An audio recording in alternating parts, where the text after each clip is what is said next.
You guys might have noticed, but I haven't really been uploading a lot recently. I just really haven't had the motivation per se to upload Dokkan, but I do still want to make content. So we're making this video because I'm in the mood for it. So I've seen a lot of discussion on people talking about just like the previous years of Dokkan versus how it is now. And I think that there definitely is some criticism to be made looking at releases from like last year, but I feel like a lot of people maybe have rose tinted glasses on for a lot of the previous years as well. So we're going to do just a direct comparison and talk about, how just January all the way until April was, and just look at it just release wise, right? The truth made the list, by the way. We'll go ahead and make a I'll go ahead and link the post. There was an original post too that is quoted also. This was just kind of like expanded upon, but let's go ahead and just start off. So January in 2023, that's when we had AGL Gogeta, Physical Broly, AGL Gohan, Ain't Cell, Tech, Super Saiyan 3 for 2024. And for 2025, we had Physical Super Saiyan 2 Goku and S Tier Kid Buu. Now, I think that all of these releases except for 2024 was pretty good. I think that having it where AGL Gogeta was as dominant as he was pretty nice to see, as well as just the fact that a lot of his issues per se were just like improved upon, right? Well, I shouldn't say issues, but a lot of his strengths were increased. So rather than having it where he only had the medium chance to dodge, he got boosted to a high chance, and then once he went into blue, he also got the 70% chance to dodge, which was really nice. On top of that, when he did an evasion, he basically got 5 key just base, which was again really nice, just because of the fact that he would basically be getting all of the key that he would need just to get super attacks for free, which I do think that was like a little bit of a problem pre-EZA. Sure, you had a lot of key links here with the Golden Warrior, Over in a Flash, Fuse Fighters, but if you didn't have any of those links active, at least with the EZA, you wouldn't really have to worry about getting key as much. On top of that, also getting more attack and defense for multiple turns was like an increase we weren't even like really expecting for this unit. So just being able to see that, like just getting the greatly raising attack for 3 turns to greatly raising attack and defense for 4 turns was really nice for sure. So that was like a really dominant EZA. Physical Broly was okay. AGL Gohan was the main issue with him is that the event at the time was this event, which was the Metal Cooler fight in, was it Wicked Bloodline Red Zone? Yeah, it was the Metal Cooler core. And this guy hit hard, and he hit hard fast. So I would say that was like the only issue with this Gohan, was the fact that there was like so many other units that could, there was so many other units that would get defense on getting attacked, like Tech Piccolo, for example, who were much more dominant, that it just sucks because those issues weren't covered per se. And it just how, again, it just is how it was. But he was really nice for stuff like LGE, if you still needed to like beat missions for that. In Cell, just needed a partner, and he just never got a partner. Like, you can literally just keep scrolling down. There's no partners for Cell. Tech Super Saiyan 3 Goku for 2024. Like, he had that one big attack stat. He was good for like Twitter clips, but that was about it. Physical Super Saiyan 2 and Kid Buu were very nice for sure. I think that they were very in an unfortunate circumstance because they had to go against part 1 of the anniversary, but if you were able to take them into like battle hardened formidable foes, they were honestly 2 of the most dominant TUR ECs that you could probably take in there. 2023 had it where it was honestly every single part 1, except for 2025, every single part 1 release for the anniversary was like all extremely dominant and extremely good. And I think that that's a thing that people forget, right? Is a lot of people are like, why do they do 6 LRs? Why do they do 6 LRs? Like, it's so stupid. Why did they do that? But if we go ahead and look, right, we have 2 good units. Super Saiyan 3 Goku was good, and Tech Vegeta was good. So we just had Super Saiyan Blue Evolution, who, in my opinion, was more so like a LR quote unquote side banner unit, where he wasn't the main person you were chasing, but he was still a good unit overall. Like if you had to choose between, let's go ahead and look at the banner real quick. If you had to choose between something like, oh, I clicked the wrong thing. Whoops. If you had to go ahead and choose who you wanted to get from the multi, I would be choosing Vegeta like 10 out of 10 times versus something like the side banner units, or well, not the side banner units, the other units that are on the banner. So like I wouldn't want these guys. These guys suck. I would much rather take Super Saiyan Blue Evolution Vegeta compared to like Int Kid Gohan to something like that, right? And that's what, again, I think people really forget about, is that like, let's pretend that Vegeta didn't release and it was just Goku on this banner. They would take Vegeta out and then they would add someone who was like the borderline not even usable anymore. So overall, I think that Vegeta was a okay thing. Even if you want to say like, oh, they ruined his moment, they ruined it, this moment won't be done for like quite some time now. They ruined his animations, or wasted his animations, not ruined, but they wasted his animations, they wasted his super attack stuff. Like I can entirely get that, right? If you're a big Vegeta fan, it was really hard to defend that guy. But again, in my head, I'm thinking of it like we could have easily gotten something worse here, and I would much rather take Super Saiyan Blue Evolution, who I could still use now, versus I'm taking something like, I don't know, what's like a gold coin unit that sucks.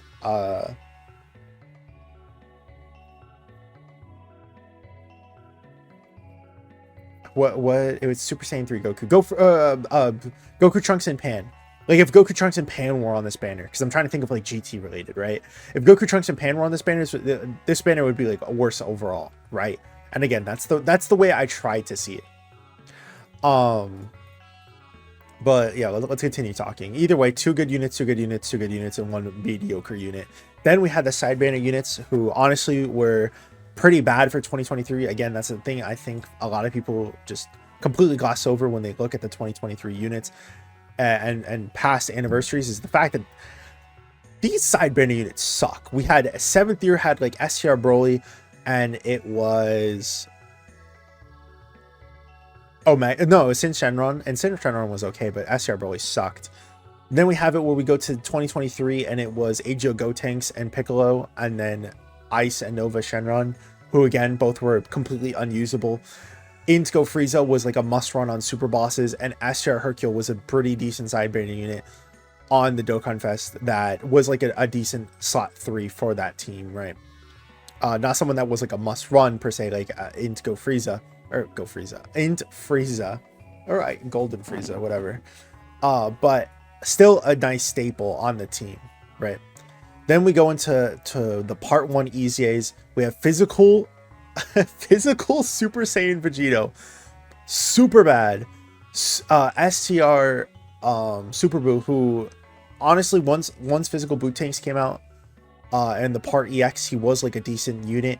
He just had like some really questionable design choices for sure, having it where he had a chance to guard, and the big 2024 was just really stupid in my opinion, especially on EZA. I think that was a really dumb decision. But once you were able to get out Buu tanks, or not Buu tanks, if you were able to get Buhan or Buickolo out, this guy was pretty good. Like I said, you just had to pray on that 70% chance to guard, but he had overall decent defense. Buickolo, even though he is extremely hard to get out, had it where he was giving the defensive support the key, and giving himself the extra damage reduction in slot 1, slot 3, or just giving himself extra defense in slot 3, or slot 1, slot 2, and then slot 3 he gets extra defense, more allies getting attack and crit chance too. Like he was a decent unit for sure. A must run on the, like, oh, I closed it out by accident. He was a must run on the like the Majin Buu team though, right? STR UI is like a weird case. I feel like he's better on paper than he actually is in the game. The main issue with him is that he needs to dodge to build up, and like for me personally, he dodged way more before EZA than after EZA, But like I said, he's really good on paper. The fact that he can get up to 84% dodge chance, and it was pretty free at the time just because Universe 7 was really, really good, especially after the EZAs that dropped in Part 3. Like, he was good. It's just, again, his main issue is just the fact that he needed to dodge. And if he didn't dodge, then it was bad. And on top of that, he lost dodge if he got hit, you know? But he got defense here. He got extra defense here. Like, he again, he's good on paper. It's kind of weird how he was. I closed the tab again. But then, we go from that, from the 2 TURs to 1 LR to 4 TURs. And honestly, like, a lot of them were really good as well. People downplay the Aster Gogeta, but again, it's just someone I frequently use on my team, so I don't really understand the downplay of this unit. He's able to tank any single normal attack in the game, basically, while also lowering the attack and defense of the opponent to hopefully be able to live those super attacks, or even just help out the team in general, you know, with that. Int Janemba was a dodge or die warrior. That's kind of just how he always has been. Int Buhan, it was just, people could have called a mistake on release for a reason. He just was far and away better than any of the other EZAs around the time period. AGL Vegeta was definitely trash though. But again, we look at this and it's just a direct comparison. Unusable, pretty decent later on. He definitely could have been better. It's more so just the fact that, like, he's a little bit different for everyone, because you could have someone who's like getting all dodges with him, and there's other people who are like, this guy sucks because he's not dodging for me at all. And then you have it where it's just like 1, 2, 2.5, and we're not gonna count them, like 2.5 good EZAs here, like, as in, like, 2 of them are really good and 1 of them is like just a little bit less than what I've expected, but he's still all right. Then we go into the part 2 of the LRs. AGO Goku was definitely a must run on a lot of these teams. He was really, really decent, but Int Kid Gohan was unfortunately a big throwaway. Both animations being very mediocre. I think the intros for both of them are probably the best things about them. The Super Attack animations were very here or there though. Then we have part 2 with last year. We have Beast Gohan and Gammas. I think both of them were definitely, obviously Beast Gohan was far and away the best unit in the game, and then on top of that, just being able to have a team protector, so you kind of just run him when you could, even if he was on a 170. Like, he was insane, right? Gammas were, I think they were top 10, top 15 at the time. They had really decent support if you're able to get to that last phase with them, or the transformation with the Gamma one, and they were really decent as well. Then we have the AGL Vegeta and the Super Saiyan 2 Gohan and Go Frieza. I think people still downplay Go Frieza to hell, man. I think that once you go into the Goku portion, this LR does get pretty decent for sure. And when you're going against these red zones and all that, the hardest phase is never the first one, it's always the last one. And when this character is living a lot of these super attacks for free because they have 59% damage reduction with guard, more defense on super attack, more defense on getting hit, more defense on this and more on that, like, it is really crazy. But again, you just look at this and it's just like easily top 10, not even in discussion of top 10. Both of them are easily in discussion of top 10. Then we have it where it's Gogeta was number 2 in the game, and then Go Frieza was, in my opinion, in my humble opinion, I think that he was in discussion for top 10 if you were able to get the Goku portion out. We just have to see if Battle Hardened Formidable Foes is going to be the new toughest fights, because that obviously you don't get a lot of chance to build up and go into the Goku portion, or get a lot of time to go into the Goku portion. And then Super Saiyan 2 Gohan is like borderline top 15. But again, just another cyber unit that's kind of a throwaway. Beerus, I think, is not that much of a throwaway as much as last year's was. Like, I've seen people use Beerus a lot more than I've seen Krillin and 18, but I want to say, like, it's not by that much, you know. But I would probably still give this to Beerus's favor. Yeah, even if you, like, just do this, right? Like, Ice and Nova Shenron versus Curlin in 18, and Beerus. Like, come on, 2023 is losing that. That's crazy. Part 2 EZAs. We have the EZA STR Super Saiyan Blue Kaioken, and then we also have the AGL Spirit Bomb Goku. Physical Super Saiyan Blue Kaioken, and the Evolution Blue Vegeta with the Broly Trio, and then Int Goku, AGL Namek Frieza, Tech Cell, and Int Super Saiyan 2 Gohan. He was a guy who was really good for Twitter clips, but I didn't really personally use him that much. Like, if I probably checked, I don't have more than like 200, 300 runs with that guy. He was just missing like just a little bit. He was undertuned just a little bit more than I would like. They again, 2024 was too peak with these EZAs. Like, Broly Trio were really nice, and they were, if you were able to put them in a situation they could attack and defense lower, they were really cool too. But no matter what, they were doing some amazing damage. Super Saiyan 2 Gohan is a little bit more than, a little bit less than I desired. Tech Cell is extremely good. I know that a lot of people harp on both of these units, but I personally like them. I think that they definitely undertune them just a little bit more than I would like, but that doesn't mean that they weren't something I still enjoyed to use. Like, I could still use Goku and still have a really nice enjoyment, because I think that he's able to live the super attacks just enough that I could always get out a revive like AGL MUI and just be completely fine, right? Same thing with Frieza if I needed to. 5th years, honestly, they all tie. Every single one ties here. Maybe a little bit more in 2025's favor, just because we have it where the part 2 also got the EZAs as well.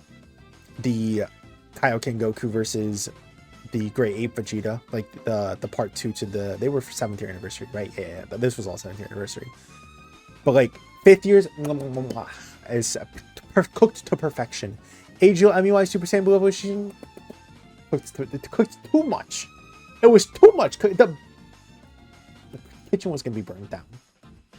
And then we go, 2025. Every single year we go, how is this? How are they gonna compete this? Next year, how are they gonna compete with this? This year, how are we gonna compete with this? Like, it's getting to the point where it's too hard to compete with. Guard 77% damage reduction turn 1. They're unkillable turn 1, man. Vegeta is literally able to live like 10 million plus supers attacks with AGL Super Saiyan 4 Goku support, and I think it's like 6 or 7 million without the Goku support. Like, he's crazy.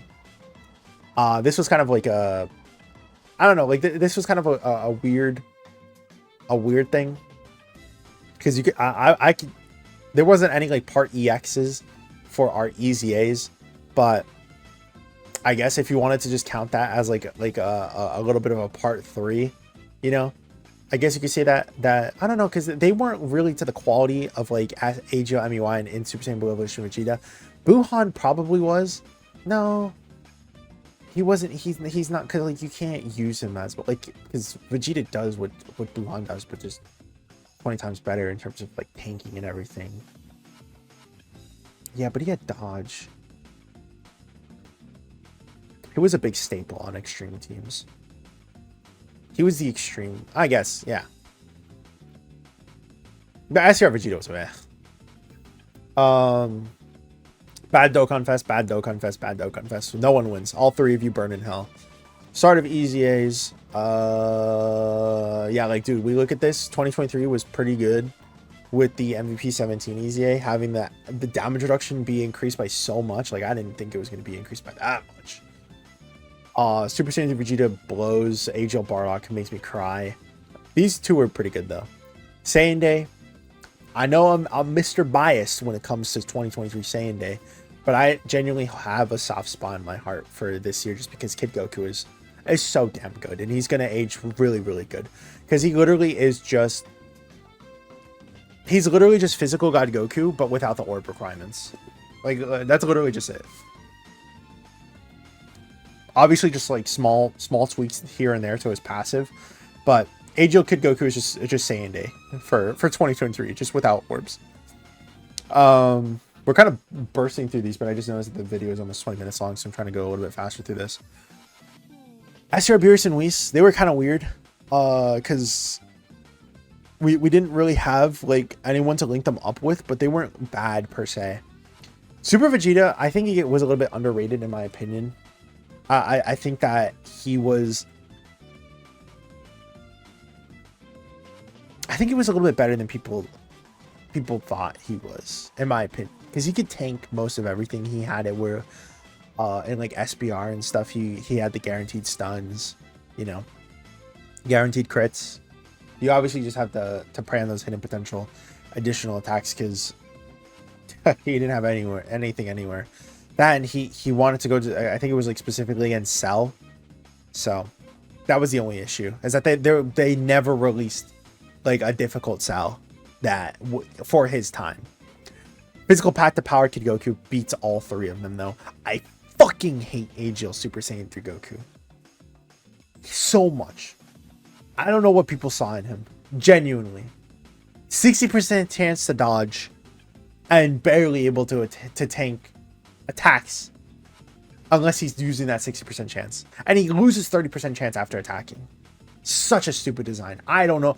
There were so many people who were like, he's so good. Super Easy are so back. I read those details and I threw up a little bit when I first read them. I don't know what people saw in him. I was one of the big down players. I hate that unit. AGL Kale. Dude, Cyber unit sucks. Physical Topo was pretty good. Cyber unit sucks. SRSL was meh. Cyber unit sucks.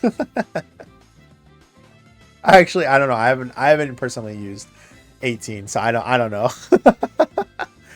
But AGL Kale was okay. The main issue with her was that she needed a part 2 LR that helped her out, and that part 2 LR never came out. She needed like a Kefla part 2, and then and they gave her AGL Super Boo, which is funny because if we go ahead and we just skip a little bit ahead, right? 2024, they're like physical Topo, then they did Intego Tanks EZA, and they're like, we got you. We're gonna add more buffs to this team to help out Topo. We have 2025, we have Cell. Then we have the Cell EZA, and they're like, okay, we're gonna try to buff tournament participants a little bit. So we're gonna add more EZAs. We're gonna add the part 2 LR being Pycon. Even though he didn't link up that well with Cell, right? But like neither did Gotenks and them, right? Because they had like mostly universal survival soccer links. I think they only had like 2 or 3 links: Fierce Battle and like what's it called? Like Warriors of Justice or something. No, that's a category. I don't remember. Because they were on special pose. So but either way, like they did all of that to help out the categories, and Kel was just like, Super Boo. They're not running him on the team. Kel doesn't even help her out passive wise, man. So yeah. Kel sucks in terms of that. Because I think that if they actually did drop like a Kefla that could work decently in slot 1, AGL Kel in slot 2, that it definitely would have helped out this release a lot better. But unfortunately not. I think Captain could use all right. Ooh. Excuse me. Like he was a good LR, but he just had some weird stuff about him. Stacking only from 13 to 15 key, I believe it was. Then 16 to 18 key did something different. 12 to 15 key did something different, or 12 to 14. 21 to 24 key did something different. All that stuff. It was just weird. I think he was a pretty weird release, but he was an alright LR. Same thing with Pycon. Like he's a pretty decent LR. Hector Nema though. Ooh, don't get me started. But yeah, it's clearly in 2025 straight though. Intego Tanks is like a dodge or die unit, and if my video even still up that talks about that? Ooh. Yeah, I'll just cut the part out. It's fine, whatever. Anyways, back to what I was saying. We have STR Gohan. Goku and Gohan who like fixed every single issue that they had. I think they're in age pretty well. Gohan especially, the Gohan portion is pretty insane. Getting more damage reduction than they had before. Cell is another unit who I think is going to age pretty well too. When you combine him with the Tech Cell that we got earlier, and you put him on the team of STR Cell, like all 3 of them are, well, Cell is pretty bad, but like First Form Cell and Tech Cell were like really decent. Part 2 LR quality though, like AGL Super Boo, literally sucked on release because he had to get hit to get defense, I believe, and then like on top of that, he had the 70% chance to guard unless it was like a fused fighter or something. Captain Ginyu, I guess no, he's more so towards the sucky side than I'd like to admit. Captain Ginyu was, and then physical Pycon was he's pretty good. Same thing with the Easy A's. Tech Super Saiyan 3 Gotenks, I think was a little bit too dupe dependent for my taste, more than the others that were here on this list. So I don't know. Either way though, we'll go ahead and stop there. We were yapping a little bit too long. Let me know what you guys think. Thank y'all for watching. In my opinion, 2025 is clearing 2023. By the way, I think 2023 was a pretty awful year for Dokkan. Literally only physical God Goku was something like, okay. We'll just talk about this really quickly before we end. If we go ahead and talk about releases like this, right? I'll go ahead and tell you all the stuff that I skipped, right? For 2023, I skipped 17 and Hellfighter 17. I skipped AGO Kel. I skipped the Super Boo, and then that was it, right? Like I didn't summon on any of those. We're gonna go to 2024. I skipped the AGL First Form Frieza. I summoned a lot on Tech Vegeta. I skipped Topo because I didn't really care about him. I skipped out. Oh no, I summoned a little bit on the Captain Ginyu, right? Then 2025, it's been I summoned on I've just straight up skipped Saiyan Day, which is not Saiyan Day, Super Saiyan Day Vegeta Daima. But then every single because I kind of skipped Cell too. Well, no, because I still summoned on him just to get the first copy. Pycon was the only person I truly skipped. But either way, I've skipped more in the past than I have skipped this year. So I don't know if they want to say that that's like a... I feel like that is like a showcase of like how the quality of the units have gotten at least a little bit better. We still have some really misses though, big misses. Like we go from Tech Vegeta, who is pretty good, to AGL Vegeta, who was almost like a must, or King Vegeta, who was like almost like a must run on the Tech Vegeta team just because of the support that he had next to the Tech Vegeta that he was giving was insane. And then we have Chi-Chi, who is you know. Anyways though, thank you all for watching. Let me know what you guys think down in the comments below. Hope you guys have a great week. I'll see you guys in the next one. Peace.